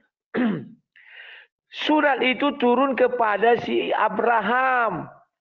Artinya semua keturunan Abraham itu harus disunat. Kalau tidak tertulis, kenapa tidak tertulis? Ya memang tidak semuanya tertulis. Tapi perintah sunat turun kepada Abraham. Maka seluruh nabi sebelum Abraham tidak ada yang sunat. Dan definisi sunat sudah dibilangkan dengan baik dan benar Nandar. Sudah. Terus kau bilang, wah Yesus itu menikah di sorga. Kalau kau bilang itu makna sesungguhnya Nandar, di situ dikatakan anak domba. Maka yang menikah itu adalah kambing sama kambing. Domba sama domba kalau sesungguhnya. Tapi karena di situ anak domba itu adalah makna kiasan, maka kalimat menikah itu pun kiasan. Kami inilah pengantinnya. Kan dia akan menjemput kami dibilangnya. Seperti kalian lihat dia naik, begitu nanti dia turun. Paham ya Nanda? Terima kasih. Ini waktunya ya. Ya. Ayo dimulai. Tampilkan dulu tafsir para rabi itu dari surat berapa? Surat berapa? Ayat berapa? Aku mau menjawab ini. Jangan kemana-mana. Ini ya teman-teman. Ya. Baik, di mute, diterima.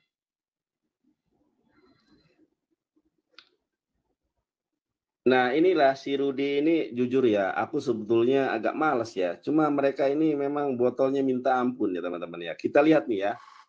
Bait Allah itu sudah dikenal oleh orang Yahudi dan bentuknya itu kubus. Nih, bait suci Yerusalem, bentuknya itu kubus. kalau kamu mengatakan ya bentuk tugu, ini bentuk tugu itu ya bait Allah yang di Yerusalem, bait Solomon bentuknya tugu tuh, kubus begini sama. Loh, Anda mau memfitnah ini Solomon menyembah kubus. Ini Nabi Daud, Yesus aja bersujud ke arah bait Allah kok. Nah, kita lihat nih ya teman-teman ya. Mazmur 138 nomor 2. Aku hendak sujud ke arah baitmu yang kudus. Bait yang di Yerusalem bentuknya seperti yang tadi yang saya perlihatkan. Para nabi itu punya arah kiblat. Nabi Daud, Nabi Yesus punya arah kiblat. Hanya Kristen yang kiblatnya adalah patung. Ya kan? Nanti saya tunjukkan di di YouTube saya. Coba lihat, itu ada orang nyembah patung, patung Yesus dicium. Wah, itu baru pemberhalaan. Loh, ini Daud bersujud ke arah bait Allah, kiblat itu namanya. Sebelum Nabi Muhammad berkiblat ke arah Baitul Haram, Masjidil Haram, itu arahnya ke Yerusalem. Nah, kemudian Anda berkata Tuhan lain. Rudi, ketika Nabi Muhammad berdakwah kepada orang Yahudi dan orang Kristen, tidak pernah ada satu orang Kristen pun yang kemudian mencela.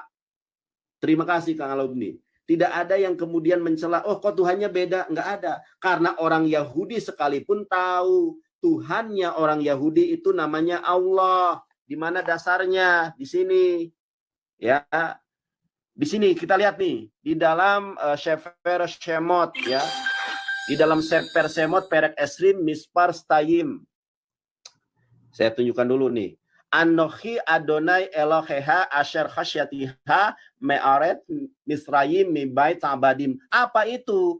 Annallahu alef lamet lamet he. Tuhannya orang Yahudi ternyata adalah alef lamet lamet he. Kenapa Anda godok-godok? Ini data dari Yahudi loh, Separia loh. Kenapa godok-godok? Karena datamu itu hanya asumsi. Masya Allah, Kang Alumni, terima kasih, berkah selalu ya Kang Alumni ya. Annallahu rabbuka, sesungguhnya Allah adalah Tuhan kamu. Sekarang aku tanya, sejak kapan Tuhannya orang Yahudi adalah manusia? Nah, kamu tadi mengatakan jangan menyembah Allah-Allah lain. Saya detik ini masuk Kristen kalau Musa menyembah Roh Kudus di dalam Torah. Anda cari detik ini kalau ada Musa menyembah Roh Kudus di dalam Torah, ya. Saya masuk Kristen. Sampai mampus pun gak ada Musa nyembah Roh Kudus. Kalau ada, jangan kabur. Jangan kabur. Kalau ada di dalam Torah, diksi seperti ini ya. Lihat nih, 768 menyaksikan. Kalau ada di dalam Torah, Sefer Beresit, Semot, Vaikra, Bamidbar, Devarim, Payomer Elohim, Anahnu, Kamilah, Abba, Bapa, PHben, dan Anak, Perua, Hakodes, Eloheha, aku masuk Kristen. Tapi kalau tidak ada, berarti ketuhananmu itu yang gak benar. Mana ada Musa menyembah Roh Kudus? Kok Roh Kudus disembah menjadi Allah lain? Yesus disembah, mana ada? Coba sebutkan. Di mana di dalam Torah Tuhan itu jadi manusia? Di mana di dalam Torah? Di mana di dalam Torah Musa menyebut Ruach HaKodes? Sampai mampus pun nggak ada, Rudi. Karena Tuhanmu, konsep ketuhananmu itu nggak sama. Bahkan di Yerusalem ada video viral TikTok, orang-orang yang bawa salib itu diludahi. Wah, kenapa? Karena dianggap ini apa namanya itu penyembah berhala, atau dalam bahasa Ibraninya apodajara. Diakui atau tidak orang Kristen oleh orang Yahudi disebut apodajara, penyembah berhala. Anda mau menyamakan Tuhan lain, ternyata Tuhanmu itu yang berbeda. Ya. Kalau Tuhan kami dengan Tuhannya orang Yahudi sama, yaitu Allah. Datanya ini, Annallahu rabbuka, sesungguhnya Allah adalah Tuhanmu. Kendala terbesar, ya, kendala terbesar yang sulit untuk dipahami oleh orang Kristen, mereka buta terhadap original teksnya. Makanya kamu tersesat. Jawab pertanyaan saya, di mana di dalam Torah Anahnu Abba PHben Peruah Kodes Elohea? Sampai mampus pun nggak ada. Tobat kalau kamu ini.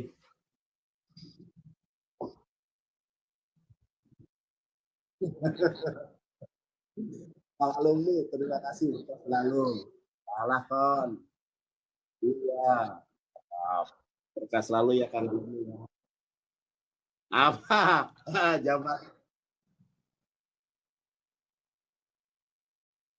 Ya, yang mana? Yang mana? Nah, alumni. Ya sabar. Ya sinyalmu ini putus-putus ini. Saya nggak tahu sinyalmu apa sinyal saya ini. Sinyal mau ulang lagi apa? Cobalah. Yang Allah tadi coba baca ulang bahasa Ibrani-nya. Yang Allah tadi. Oke, nih ya. Nih aku tunjukin nih. Ya. Ya. Oke, mana ya pulpen aku ya? Sebentar aku cari pulpen dulu nih. Nih, Rudi, ini caranya dari awal buat kasih tahu ya, biar ya. Nah. Oke, tinggal Bang. Ya, ini aku tunjukkan nih ya. Bang Rudi, klik Separia. Ini Separia ini milik sebentar.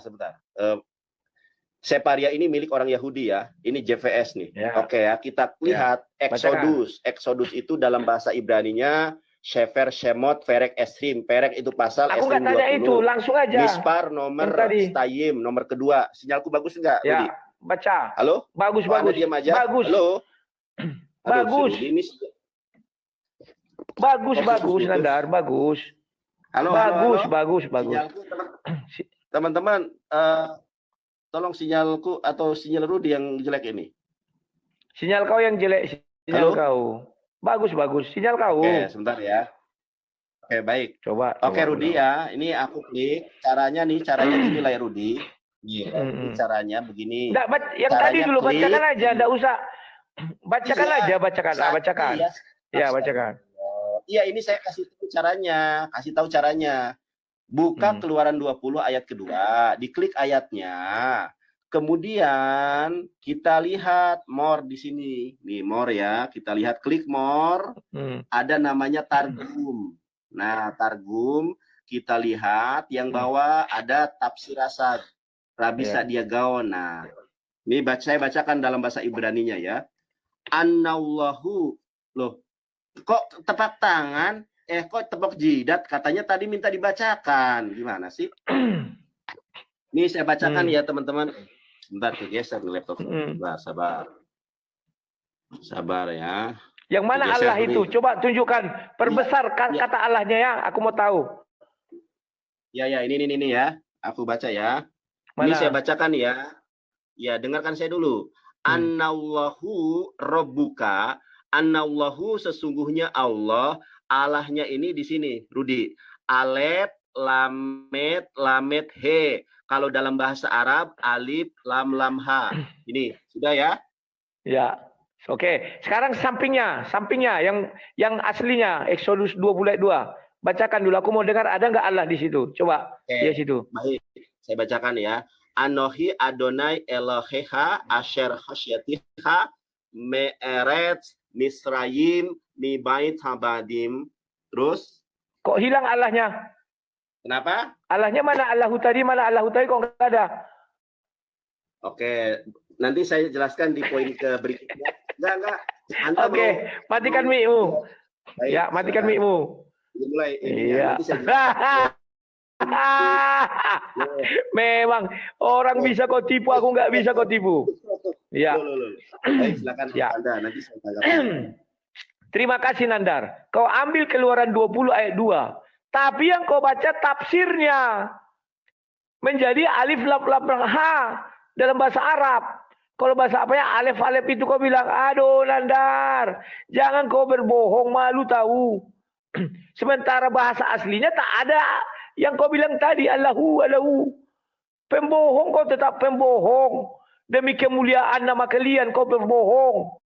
Agar Tuhanmu masyhur. Jangan. Musa tidak mengenal Allah SWT. Titik. Jangan kau tambah-tambah. Itu adalah Allah bangsa-bangsa. Bangsa Arab. Tepatnya.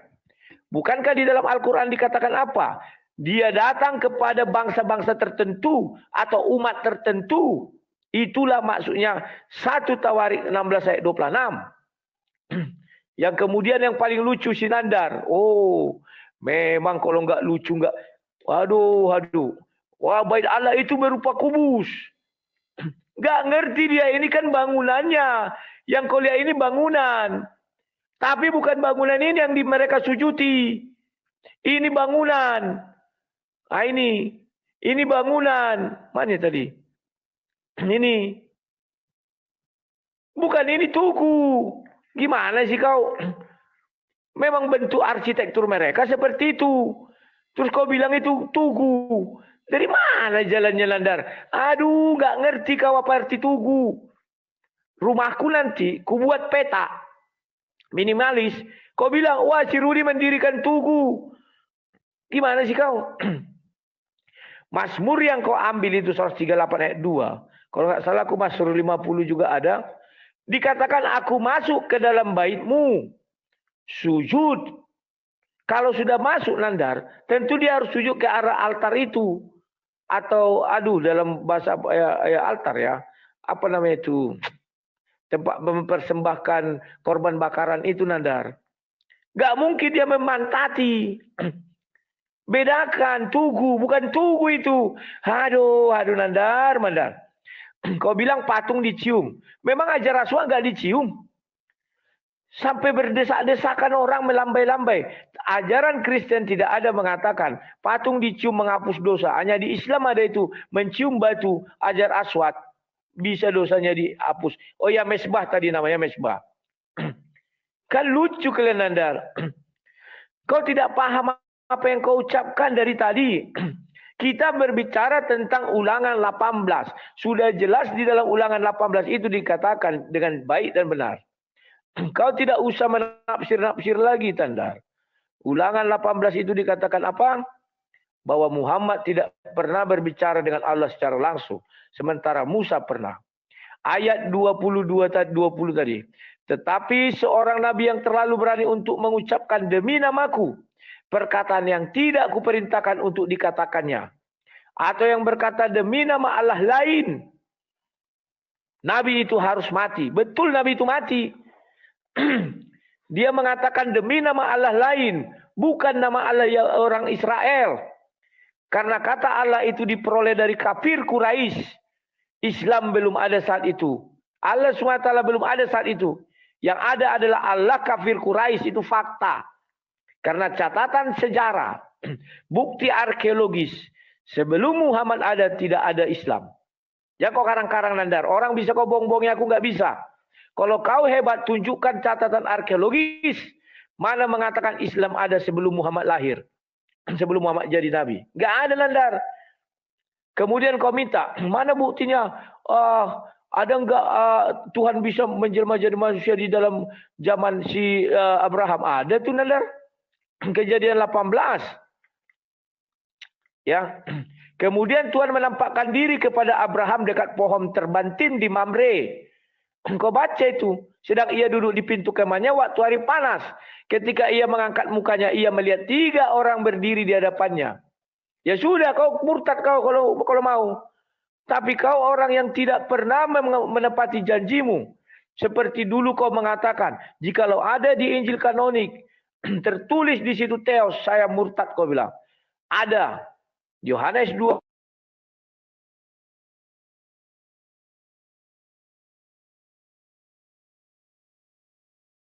Pula waktunya. Terima kasih.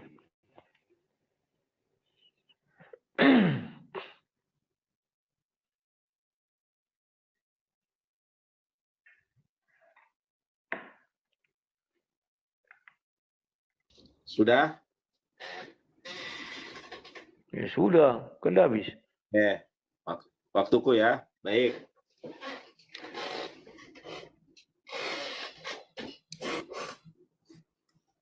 Malam hari ini kita menyaksikan ya bagaimana si Rudi ini memang cuma asumsi, nggak ada ilmu.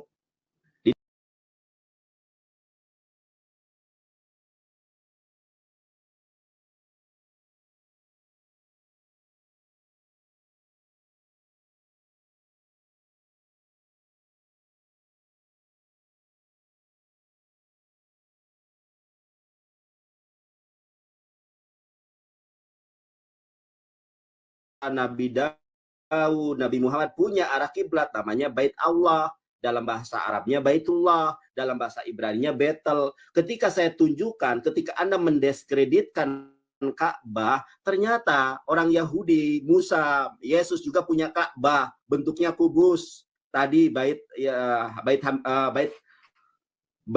Elohim, Betel, ya, di bait di Yerusalem. Ternyata bentuknya kubus, makanya kau garuk-garuk kepala. Makanya di dalam Islam itu al-ilmu qoblal qaul wal amal. Berilmu terlebih dahulu sebelum berbicara dan beramal.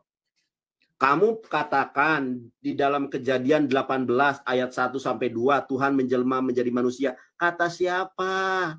Tuhan menjelma menjadi manusia. Enggak ada Tuhan menjelma menjadi manusia. Kita lihat ya teman-teman ya. Bilangan 12 nomor 6. Lalu berfirmanlah ia, dengarkanlah firmanku ini. Jika di antara kamu ada seorang nabi, maka aku Tuhan menyatakan diriku kepadanya dalam penglihatan. Aku berbicara dengan dia dalam mimpi. Ingat penglihatan, bukan Tuhan jadi manusia. Di Kejadian 18 itu 3 malaikat, baik di dalam Al-Quran, baik di dalam Yahudi, yang menemui Abraham itu 3 malaikat. Yang pertama adalah malaikat Gabriel. Gabriel itu terdiri dari 2 kosakata, Gebra dan El. Gebra artinya pelindung, El adalah Allah, pelindung Allah. Yang kedua adalah malaikat Rafael, Rafa penyembuh, El penyembuh Allah. Malaikat yang ditugaskan untuk menyembuhkan manusia. Kemudian ada malaikat Mikael. Malaikat Mikael ditugaskan untuk yang menghukum kaum Sodom. Malaikat Rafael ditugaskan untuk menyembuhkan Abraham ketika dia selesai sunat. Malaikat Gabriel ditugaskan untuk pembawa gembira tentang kelahiran Ishak. Jelas, runut. Kamu dari tadi nggak ada. Kalau yang saya katakan ini adalah dusta, kan ada orang Yahudi. Sekarang itu era digital, ya. Kamu tanya orang Yahudi, bener enggak? Di dalam Kejadian 18 ayat 1 seterusnya itu adalah 3 malaikat. Pasti benar. Sedangkan Tuhan menjelma menjadi manusia tidak pernah ada. Makanya tolong perhatikan, jangan begini, begono. Perhatikan saya ngomong, biar masuk. Niat kita itu mencari ilmu. Ini dari tadi begini, begono. Kalau sambil memperhatikan nggak masalah. Makanya lain ditanya, lain dijawab. Nah, sekarang aku bertanya sama Anda, ya, di mana di dalam Torah Musa menyembah Roh Kudus? Nggak dijawab, satu. Yang kedua tadi, yang pertama saya tanya, apa bahasa Ibraninya bangsa di luar bangsa Israel? Kalau bangsa. Dan apa bahasa Ibraninya satu orang di luar bangsa Israel? Kalau bangsa di luar bangsa Israel disebut goyim. Orang Yahudi menuduh kita ini goyim, bangsa kafir. Nah, kalau orang kafir satu orang, dalam bahasa Ibraninya apa? Jelaskan kepada saya. Itulah yang ditulis di dalam Matius 21 ayat 43. Seorang nabi yang akan menerima mandat umat pilihan Tuhan adalah Nabi Muhammad. Makanya di dalam Quran dikatakan, kuntum khairu ummatin uhrijat linnasi ta'muruna bil ma'ruf wa tanhauna 'anil munkar wa tu'minuna billah. Kalian ini umat Islam adalah umat yang terbaik. Jangan garuk-garuk lagi, jawab nanti ya. Kalian ini umat Islam adalah umat yang terbaik. Siapa? Ta'muruna bil ma'ruf, yang mereka menyuruh kepada kebenaran. Wa tanhauna 'anil munkar, yang melarang manusia dari perbuatan mungkar. Wa tu'minuna billah, berimanlah kepada Allah. 3 pertanyaan saya. Yang terakhir, di mana Musa menyembah Roh Kudus? Ya, kalau memang nabi yang dijanjikan itu seperti Musa adalah yang menyembah Roh Kudus. Jedor. Kalah kon, debat ya, tangkurak.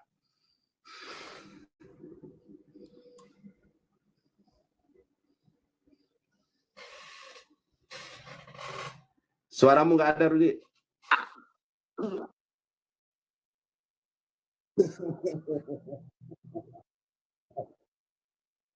Ya, kalau Rudi sebentar. Kalau aku gini-gini kan aku memahami pertanyaanmu. Nanti tolong jawab pertanyaan aku. Ini kamu fokus nggak apa-apa. Kamu begini, kamu Sudah. fokus nggak apa-apa. Ini kadang nggak fokus. Jawab pertanyaan saya. Teman-teman, Ini masa kita kalah sama kaum kafir ini? Waduh, gimana ini para sultan nih? Siap. Oke. Selamat malam lagi ku bilang sama Konandar. Aku lucu lihat Konandar. Tidak bisa membedakan mana tugu, mana rumah. Rumahku nanti ku buat bentuk kotak, kau bilang tugu. Kan lawak Konandar. Aduh, ngeri kali aku. Nanti rumah ini ya, ruangan ini, kotak ini. Wah, ini tugu si Rudi. Bukan Nandar. Cerdaslah kau. Gimana sih? Nah, Pak Laris terima kasih. Kemudian kau bilang bilangan 12 ayat 6. Geli aku lihat kau Nandar. Ku buka bilangan 12 ayat 6 ya. Biar kita baca. Jangan kau hanya mengutip satu ayat, langsung kau senang. Ayat 6. Ayat 5 dulu. Lalu turunlah Tuhan dalam tiang awan. Tahu kau Tuhan turun dalam tiang awan itu apa Nandar? Itu Roh Kudus. Dari mana kita tahu? Sama ketika Tuhan turun kepada Yesus dalam bentuk burung merpati. Itulah dia berupa Roh Tuhan. Jadi yang kau bilang dia tidak pernah menyembah Roh Kudus. Dan berdiri di pintu kemah itu. Tahu kau berdiri Nandar? Tegak. Jadi dia berbentuk tiang awan, tapi dia berwujud. Lalu dia memanggil Harun dan Miriam, maka tampillah mereka berdua. Lalu berfirmanlah ia, dengarlah firmanku ini. Jika di antara kamu ada seorang nabi, maka aku. Tuhan menyatakan diriku kepadanya dalam penglihatan. Aku berbicara dengan dia dalam mimpi. Oke, sampai situ ya kau baca. Ayat 7. Bukan demikian hambaku Musa. Bukan seperti itu hambaku si Musa katanya. Seorang yang setia di dalam segenap rumahku. Berhadap-hadapan aku berbicara dengan dia. Berarti ayat ini memperjelas bukan Muhammad yang dimaksud. Karena Muhammad menerima wahyu mimpi. Kenapa dia bermimpi? Naik ke Sidratul Muntaha. Kau enggak mendengar apa yang dijelaskan Nandar. Candu kau saja. Terus terang. Bukan dengan teka-teki. Dan ia memandang rupa Tuhan. Muhammad tidak pernah memandang rupa Tuhan ketika dia menerima wahyu itu. Mengapa kamu tidak takut mengatai hambaku Musa? Sebab bangkitlah murka Tuhan terhadap mereka lalu pergilah ia. Kau enggak ngerti apa yang kau baca. Baru kau baca satu ayat, oh inilah dia. Yang bawahnya tidak kau baca, atasnya tidak kau baca. Mana dia menyebut tiang awan, tiang api itu adalah Roh Tuhan. Jangan kau karang-karang Nandar. Di dalam iman kami sama seperti burung merpati itu adalah Roh Kudus, Roh Tuhan. Paham ya? Kemudian kau mengatakan mana goyim. Kita tidak membahas goyim. Karena kita membahas di ulangan. Goyim-goyim kau bilang kan ucapan Yesus. Sementara yang kita permasalahkan siapa nama Nabi itu. Kau ngotot itu Muhammad. Aku tidak sebutkan namanya. Kalau aku katakan Yesus karena mereka memiliki kemiripan. Di Keluaran 7 ayat 1. Dia Musa diangkat menjadi Tuhan. Dia Tuhan sama-sama Tuhan. Dan di dalam perjanjian baru. Yesus bertemu Musa dan Elia. Muhammad tidak pernah bertemu Musa. Kecuali di dalam hadis. Al-Quran mana ada menjelaskan Allah SWT. Oh iya Muhammad bertemu Musa. Enggak ada itu. Pahami dulu Nandar konteks kita berbicara. Jangan kau lebarkan ke sana kemari. Sudah. Semua yang kau bilang ayat yang kau buka ya. Sekarang kita kembali lagi ulangan itu. Ini yang harus kau cari Nandar. Aduh. Ulangan 18 ini harus kau cari. Obatnya adalah di ayat ini. Tetapi seorang nabi yang terlalu berani untuk mengucapkan demi namaku perkataan yang tidak kuperintahkan untuk dikatakan olehnya atau yang berkata demi nama Allah lain, nabi itu harus mati. Mati Nandar. Apakah kau masih mau bertahan? Nabi itu harus mati. Dan dia berkata demi Allah lain. Bukan Elohim, bukan Yahweh. Seperti tadi Keluaran 20 ayat 2. Cuman kau ambil tafsir Rabi yang ke arah Arab-Araban. Gak sportif kau Nandar. Gak tahu malu kau ayat itu tadi saya ku dengar dari tadi bicara. Gak ada di situ kata alif lam lam ha itu gak ada. Gak ada ku dengar. Yang ada Elohim. Makanya aku bilang, tolong kau ulang lagi bacaan itu. Gak ada. Itu kau ciptakan sendiri, Nandar. Pahami dulu itu ya. Kena bal-bal kau, Nandar. Habis kau.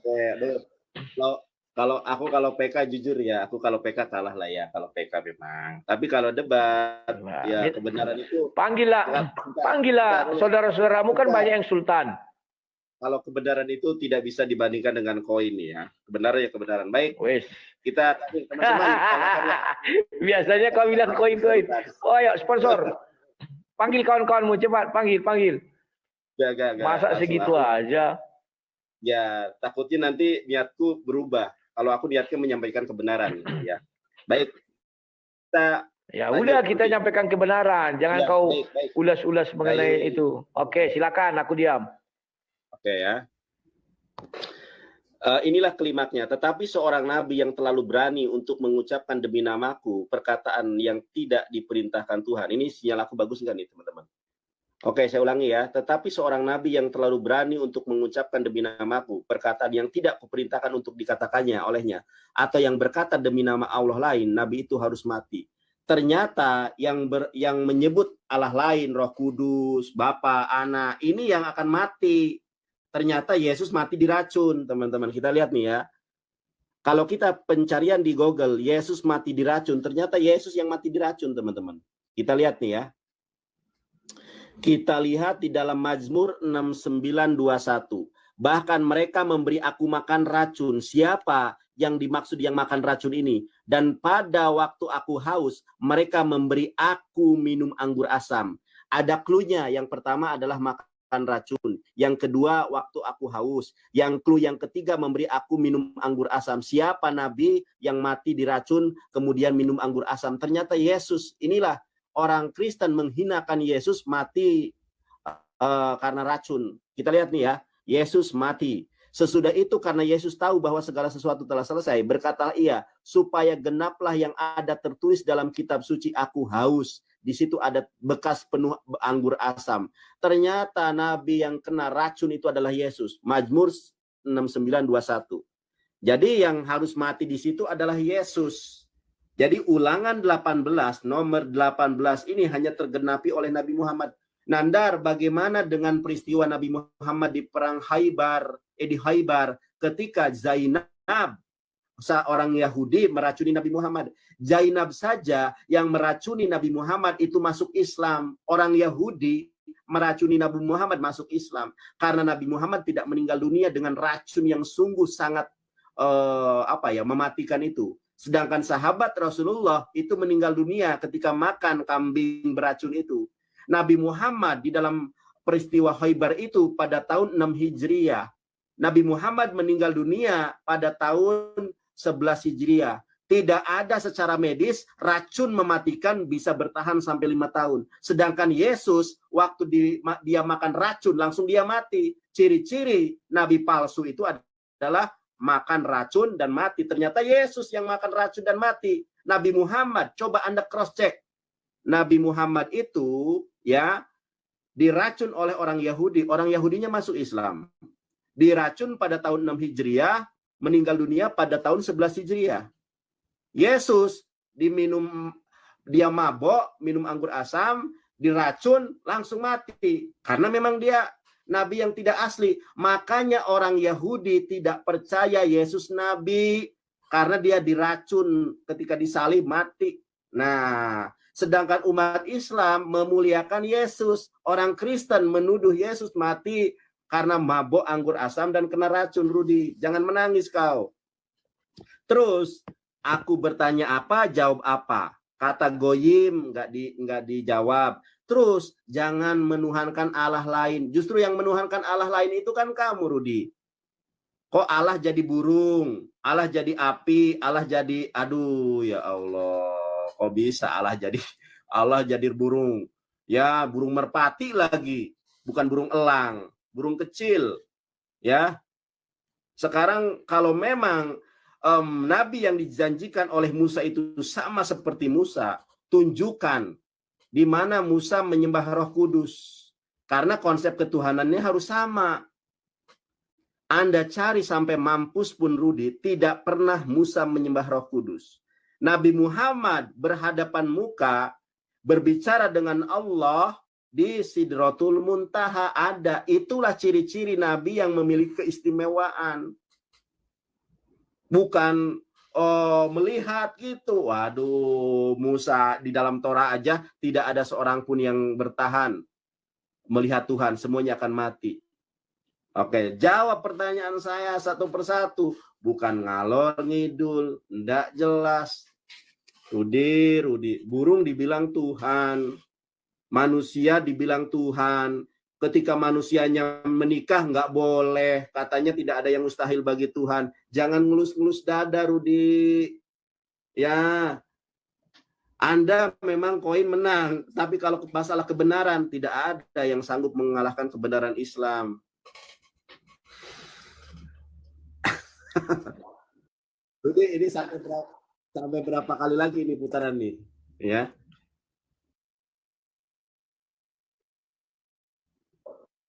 Enggak, ini kan tadi aku memulai opening, ya. Aku closing. Baru aku lagi. Ya, ini kapan closingnya? Aku dulu, baru aku closing, baru kau. Oh, ini kali lagi. Rudi ya. Tanggapi ini. Terus? Ya. Aku closing. Gimana? Aku kan tanggapi dulu ini. Berarti baru closing, menit. Baru kau closing. 5 menit. Ya, aku 10 menit, kau 5 menit. Ya. Ya, baik.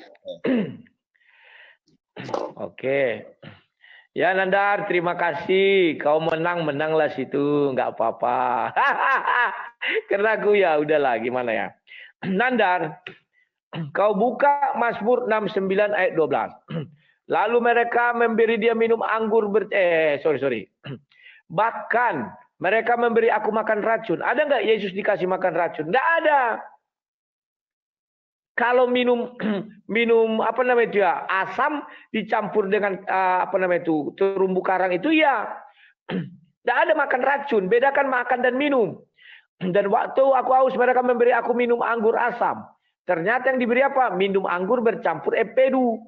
Sejak kapan empedu asam? Empedu itu pahit. Paham nggak kau? Memang bisa kau sama-samakan, bisa. Tetapi bukan itu maksudnya, Nandar. Kau harus tahu setiap perkataan yang kau ucapkan. Ya. Nah, dan aku tidak pernah membahas-bahas Muhammad diracun, tidak ada tuh. Kenapa kau lari ke situ?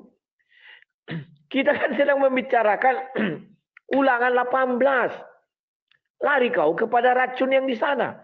Jalurnya kemana? Jangan kau luas-luaskan, Nandar. Karena aku tidak ada bicara Muhammad mati diracun. Ya. Kemudian kau bicara memuliakan Allah lain. Nandar, sampai kiamat pun tidak akan pernah orang Yahudi mengatakan Tuhan yang mereka sembah adalah Tuhannya Muhammad, itu enggak ada. Kalau mereka mengakui Tuhan yang mereka sembah adalah Tuhan Muhammad, tidak mungkin ahli-ahli atau ulama kalian mengatakan kenapa Yahudi tidak menerima Muhammad. Tidak akan mungkin. Kalau Tuhannya sama, tidak akan mungkin ditolak. Tidak mungkin Manahem Ali mengatakan, kenapa orang Yahudi tidak mau menerima Muhammad? Kalau Tuhannya sama. Mereka menolak Muhammad karena Tuhannya berbeda. Tuhan yang disembah Muhammad itu adalah Allah bangsa-bangsa. Ada ayatnya bahwa dia datang membawa nabi-nabi kepada kaumnya. Atau umat-umat tertentu, atau bangsa-bangsa tertentu. Pahami dulu itu, Nandar. Maka 1 Tawarik 16 ayat 26 dikatakan, Tuhan bangsa-bangsa, Allah bangsa-bangsa itu adalah berhala. Titik. Musa mengatakan apa? Jangan kau dirikan tugu. Tugu itu bentuknya apa? Kan sudah kujelaskan KBBI apa. Jadi Nandar, jangan kau terguncang melihat angsa yang muncul itu, Nandar. Jangan kau stres, slow lah, Nandar. Ya. Jadi kau pahamilah itu, Nandar, dengan baik dan benar. Dari tadi kita berdiskusi, Ulangan 18 itu tidak bisa kau bantah. Dan kalau kau tanya goyim-goyim itu tidak materi kita, dah pernah kita bahas dan kau kubal-bali juga. Itu kan ucapan Yesus. Masa kita memperdebatkan antara Yesus dan Muhammad, terus tiba-tiba kau ambil ucapan Yesus, kan lawak. Ya, Nandar? Jangan kau tunjukkan lawak-lawak. Ya. Terus, ulangan 18 ayat 18 itu kubuka lagi, Nandar. Ini yang sering biar orang semua tahu ya. Kalian jangan terkecoh oleh orang ini. Dia mau mengambil kalimat yang tadi itu di ayat 19 dan 22. Ini yang ya mendengarkan ini ntar ya. Demi nama Tuhan. Maka dia tadi bilang apa ya? Bahasa lupa aku. Bismillahirrahmanirrahim. Tahap itu ya. Lupa itulah. Terus dia bilang apa? Demi namaku. Ayat mana yang mengatakan demi namaku? Tapi dia lupa ayat yang dia baca. Ulangan 20 itu berkata apa? Tapi seorang nabi yang telah berani untuk mengucapkan demi namaku. Nabi itu mengucapkan selalu demi namaku, demi namaku. Terlalu berani dia mengucapkan itu. Di dalam kitabnya selalu dimulai dengan kata demi namaku, demi namaku. Perkataan yang tidak pernah kuperintahkan untuk dikatakan olehnya. Ada enggak Allahnya Musa memerintahkan mengucapkan kata-kata itu? Misalnya apa ya? Buka aja surah-surah itu. Enggak ada itu diperintahkan Tuhan. Kita buka Musalah.